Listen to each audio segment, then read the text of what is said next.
Hello guys, आज हम बात करने जा रहे हैं आर्टिकल 1 भारतीय संविधान का अनुच्छेद 1। आर्टिकल 1 भारत को राज्य का संघ घोषित कराता है। यह स्थापित कराता है कि इंडिया जो भारत का है राज्यों का संघ होगा। इसमें देश का नाम, उसकी संरचना, राज्यों व केंद्र प्रदेशों का समूह और अखंडित शामिल है, जहाँ कोई भी राज्य संघ से अलग नहीं हो सकता। अनुच्छेद 1 की मुख्य बातें क्या हैं? 3 मुख्य बातें हैं। पहला ये अनुच्छेद 1 का क्लॉज ए, भारत अर्थात इंडिया राज्यों का संघ होगा।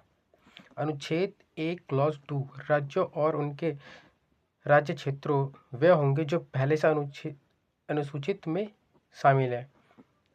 अनुच्छेद 1 का क्लॉज 3, भारत के राज्य क्षेत्र के राज्यों के राज्य क्षेत्र, केंद्र शासित प्रदेश और अन्य अर्जित क्षेत्र शामिल होंगे।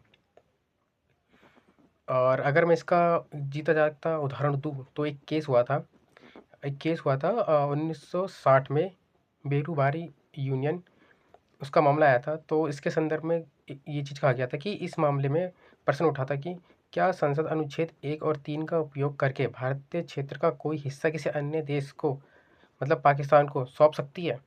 तो कोर्ट का फैसला ये आया था कि सर्वोच्च न्यायालय ने कहा था कि अनुच्छेद 1 के तहत भारत एक संप्रभुत्व राष्ट्र है, लेकिन इसका अर्थ ये नहीं है कि भारत किसी दूसरे देश को क्षेत्र नहीं सौंप सकता। हालांकि ऐसा करने के लिए संविधान संशोधन की आवश्यकता होगी। यह केस भारत के क्षेत्रीय अखंडता और राज्य के पुनर्गठन के साथ अनुच्छेद 1 के संबंध को स्पष्ट कराता है। तो ये था आर्टिकल पहला, मतलब अनुच्छेद 1।